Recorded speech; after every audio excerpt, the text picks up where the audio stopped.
As promised, I am here with the mastermind behind SportsInjuryCentral.com. We've had him a bunch of times on the Even Money Betting podcast. We've had him here on the Ross Tucker Football podcast before. Longtime team orthopedic surgeon for the San Diego Chargers, never the LA Chargers, right? Correct. You didn't move with the team. I still have all my gear that says San Diego Chargers. The just Charger gear I got rid of, but anything that says San Diego I still have. That is awesome. You need to check him out on social media like I do, at ProFootballDoc. You can also check out SickScore.com. Huge fan of that website. A huge fan of the information that Dr. Chao provides, because injuries are a big part of this thing, Dr. Chao. And we've got some quarterback news that we need to talk about, whether it's Brock Purdy or Kyler Murray. Let's start with Brock Purdy. Now, in the interest of full disclosure, you and I are recording this in person together at Radio Row at the Super Bowl, so we don't actually know, correct me if I'm wrong, which surgery option Purdy's choosing. So by the time this is posted, we will know that. It's my understanding he's got two different options. Is that correct? Explain to me the deal with Purdy. You always get it, Ross. It's always great to be in person. You know right? what? You know why? I don't even need to have you on my show because I read your stuff. I read your tweets and I read SportsInjuryCentral.com, SickScore.com. So I already know some of these answers, but I need you to explain it better. Okay. My opinion, and our opinion at Sports Injury Central, is that there is quite a quarterback conundrum for the 49ers. Why? The healthiest quarterback right now is Jimmy G. He's good to go from his foot fracture. The next healthiest is Trey Lance, who maybe in a month or 6 weeks will return from the ankle, but maybe not be 100%. And Brock Purdy, with the pending elbow surgery, is last. But in terms of desire, they want Purdy first, Lance second, and they don't really want Jimmy G, despite what Joe Montana says. So the deal with Brock Purdy is this. As of this recording, he hasn't even decided to have surgery, much less which surgery. We all think surgery is coming. And in game, we said that was an ulnar collateral ligament injury, an injury to the Tommy John ligament. So what some people have said is that's not going to be Tommy John surgery and a 6-month recovery. They're splitting hairs. Traditional Tommy John surgery, baseball players, is a reconstruction with a graft. And yes, that's 12, 18 months plus. This, they're hoping for a repair, which without a graft, which could speed the recovery timeline. But it's still Tommy John surgery. It's just not Tommy John reconstruction. There is no guarantee of a 6-month return. Nick Mullins had this similar surgery and hadn't done so well. So here's the conundrum for the 49ers. They're loaded to win the Super Bowl. The quarterback position, due to injuries, failed them this year. Are they willing? And I love John Lynch. He's San Diegan, he's Hall of Famer, and he's a smart guy. But he's got to be thinking, what are my contingency plans? What if? How can you project a 6-month return to play timeline without even having the surgery where the 6 months hasn't even started yet? Maybe after the surgery you can have. It's already February as we're talking here. Yeah. So you know I like to fire off questions at you. Yeah. He has to have surgery, right? Like there's no way you can just rehab this, right? I haven't examined him, but if it is a complete ulnar collateral ligament tear, yes, he will have to have surgery. Josh Allen earlier this year had a partial and played through it and did not have surgery.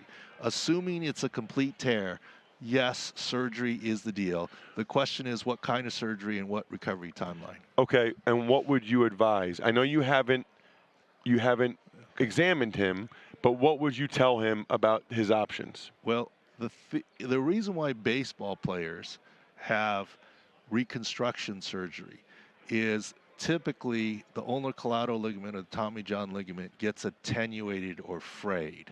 Okay, so we're both wearing jeans here. It's the classic, the denim turns white and now you have a hole. So now you need a patch or whatever. Nowadays, the cool kids with the holes and whatever, but the fabric isn't good, so you need something else.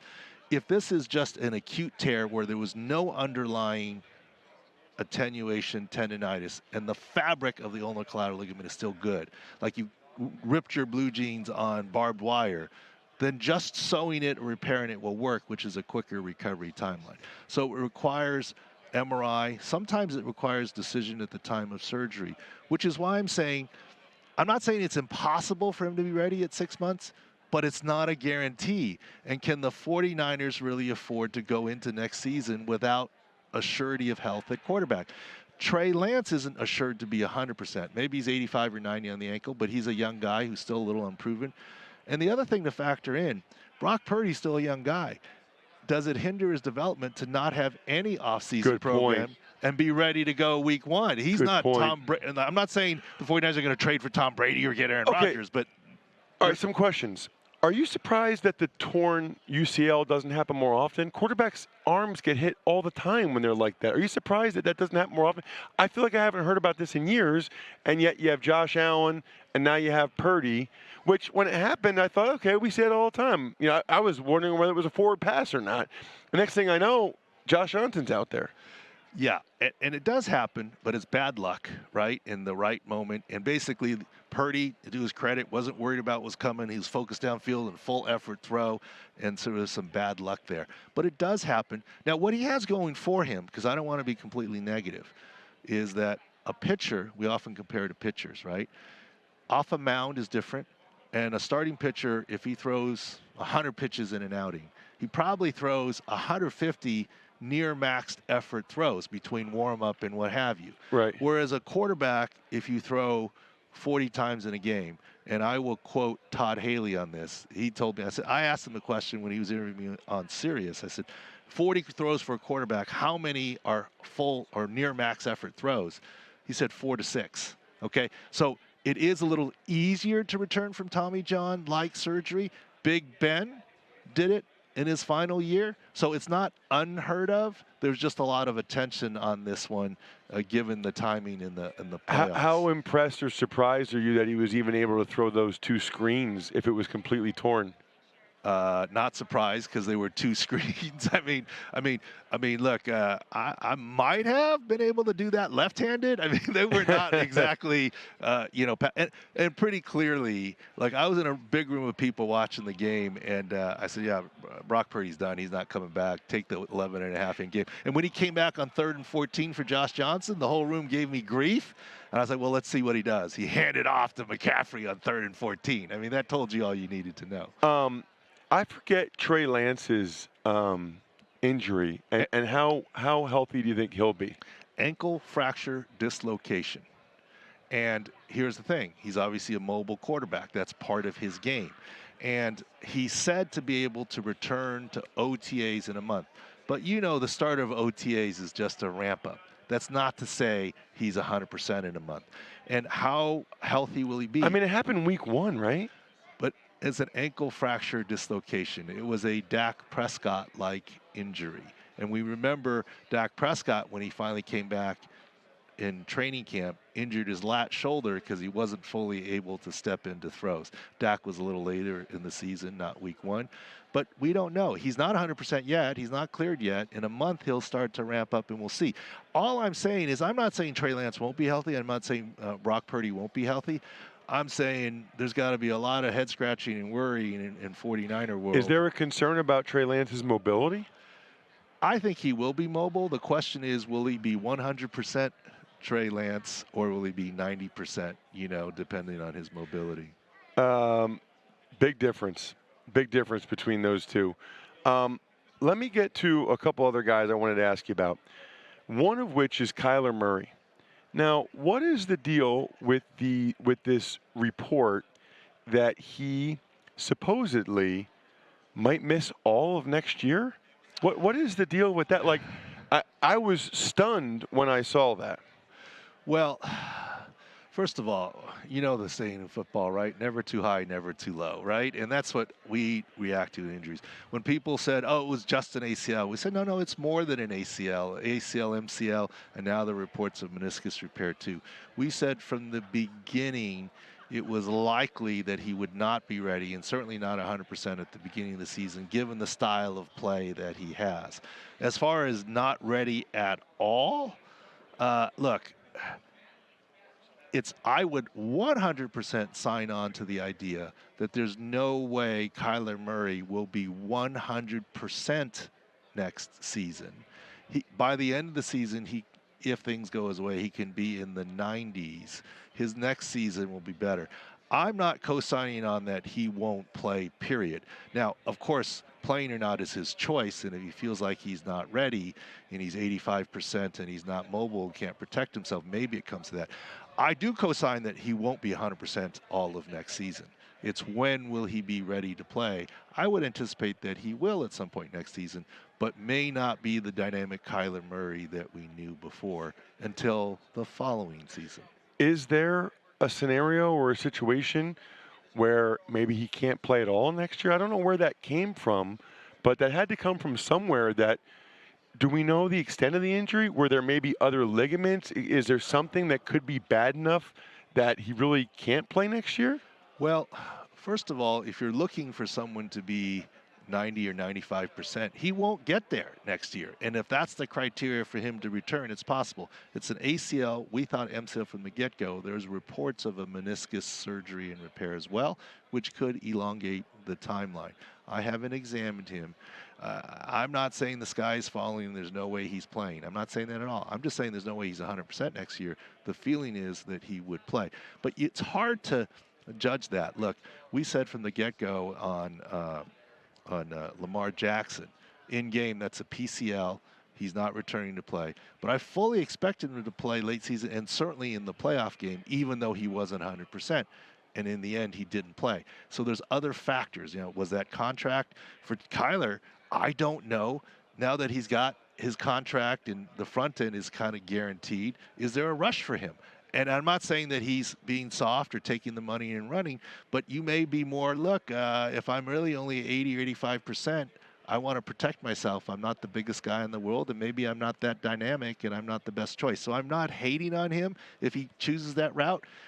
There's a lot of unknowns right now. So we know that the contract issue is a big one.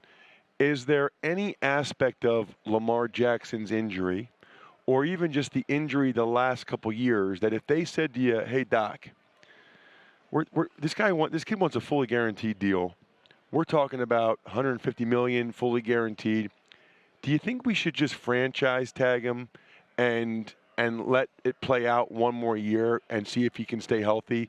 Are you ever, as a team doctor, in those conversations? Because before they give him that much guaranteed money, I think they want to have some idea of just how healthy he's going to be able to be during the length of that contract.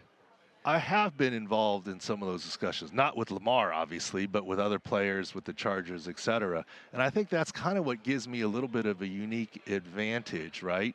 Of, quote, having been in the room when it happened, Hamilton and the kids love that stuff. I didn't write the Declaration of Independence, but I love that. I love that play. Yeah. So my point is, see how well-rounded I am. No, that's the kids. But no, the deal is, yes, those come into play.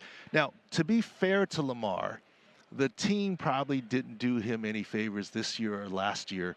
Remember, last year we said he's not returning to play with that ankle bone bruise.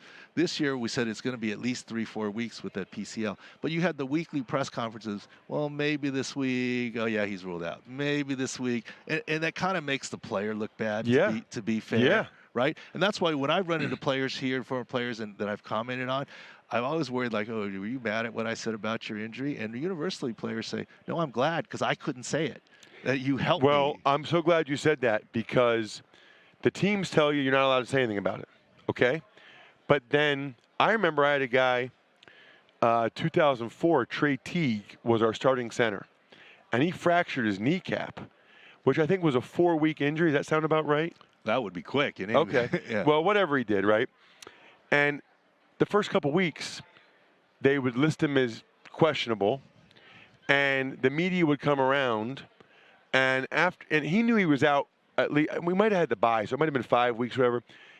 He knew he was out for a while, and he finally went to the coach and said, "If you don't tell him, I'm gonna," because he felt it made him look really soft when he's at his locker and they're like, "Are you going to be able to go this week?" And he's like, "Yeah, I don't know. We'll just have to see."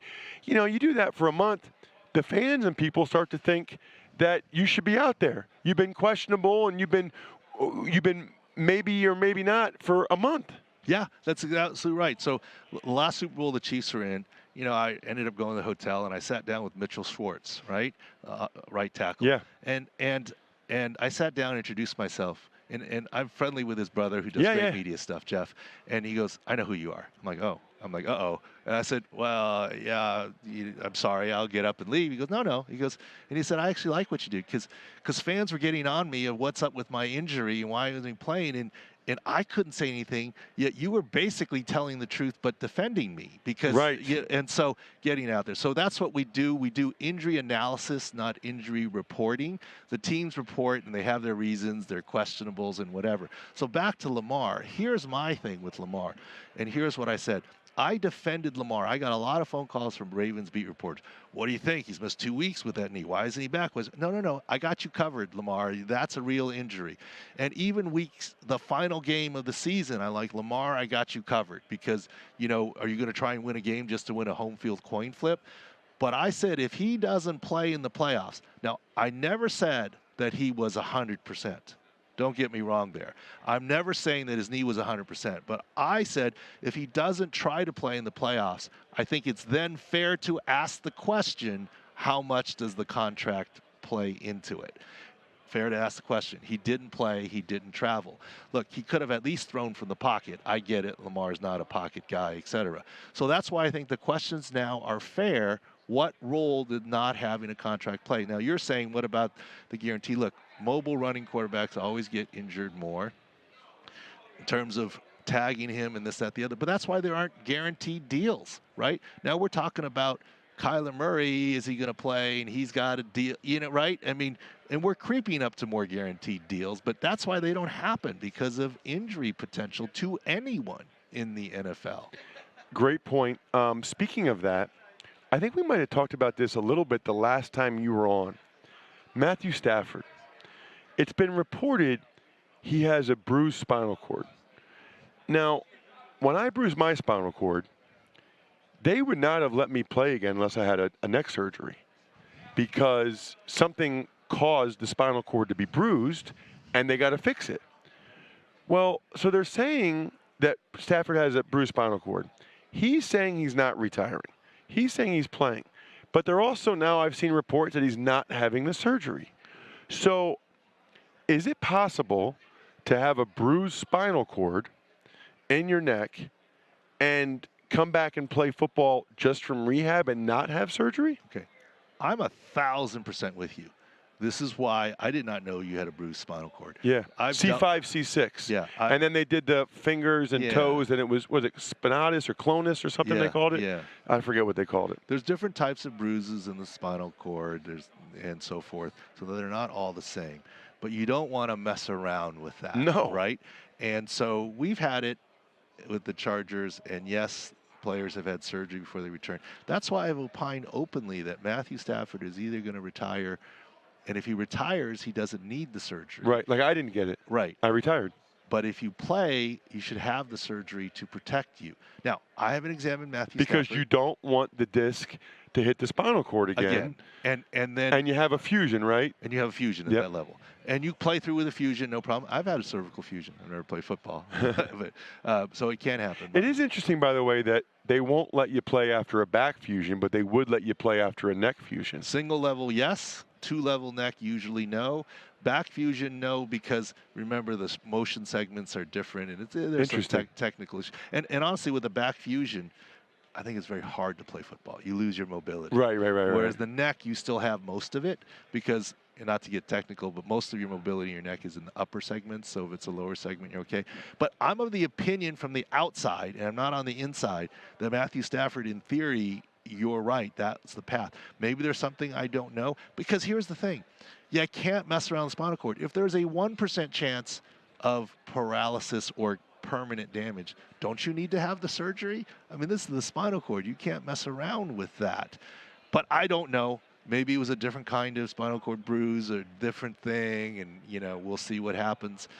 So we always try and spread what I say is insider knowledge about the injuries, but it's not insider information. So we haven't spoken to Matthew Stafford or his wife, or look, I could call Reggie Scott on the Rams, head athletic trainer or the head team physician, but they're not going to tell me because of HIPAA, and so I don't go that insider information route ever.